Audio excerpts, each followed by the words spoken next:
आप सब जरूर देखिए UTV आगरा। बढ़ रहे हेपेटाइटिस के केस, जरूरी है एहतियात।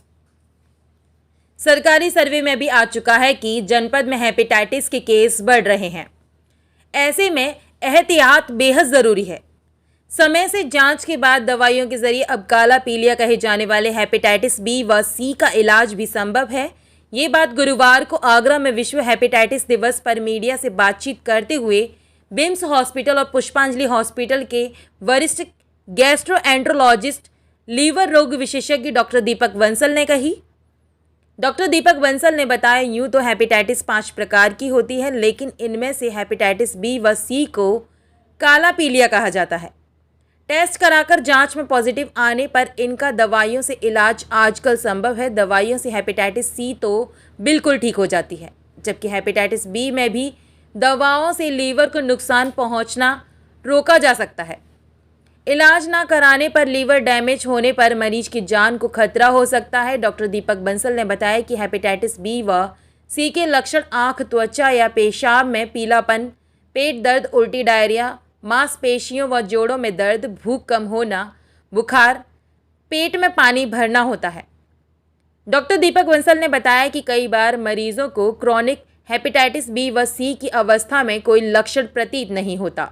ऐसे में मरीजों को अधिक सावधानी बरतने की आवश्यकता है। डॉक्टर दीपक बंसल ने बताया कि हेपेटाइटिस के बचाव के लिए बाहर की बनी खराब खाने पीने की चीज़ों से परहेज करें। किसी और व्यक्ति के द्वारा प्रयोग की हुई सिरिंज या ब्लड से बचें। जो व्यक्ति हेपेटाइटिस से संक्रमित है वह चिकित्सक से उपचार कराए तथा अपने निकट संपर्क में आने वाले लोगों की भी जांच कराए।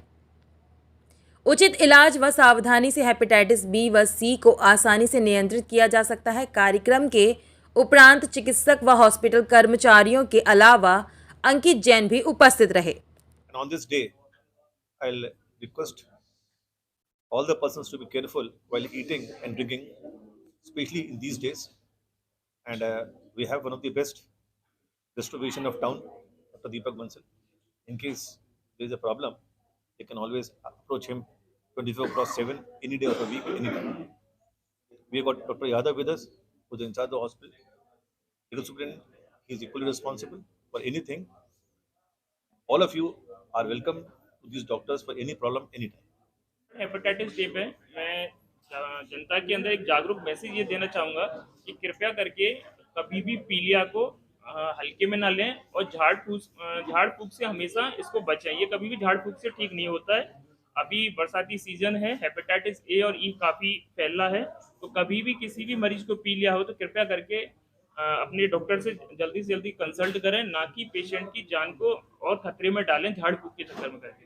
Thank you.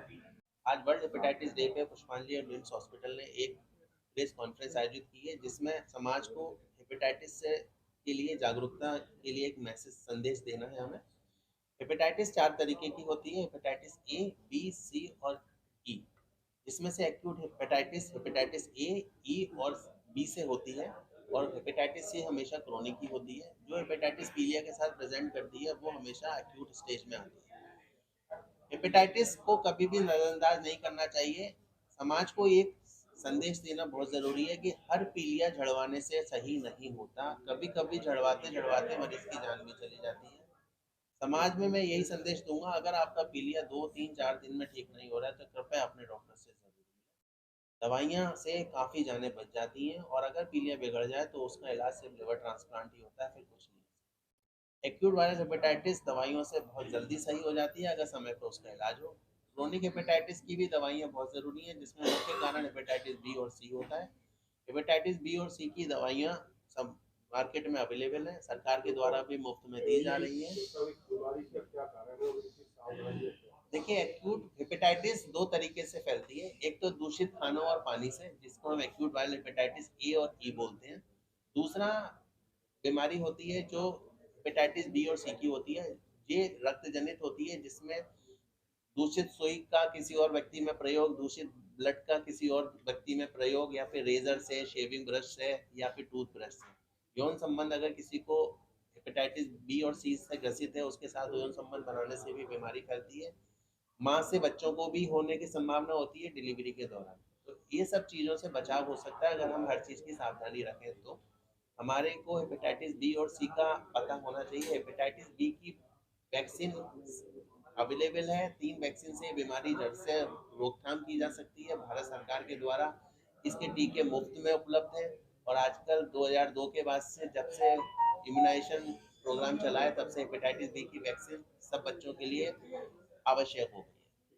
खान पान पे ध्यान रखें, दूषित खाना ना खाएं। हेपेटाइटिस बी और सी होने पर डॉक्टर से जरूर मिलें और उसका इलाज लगातार करें।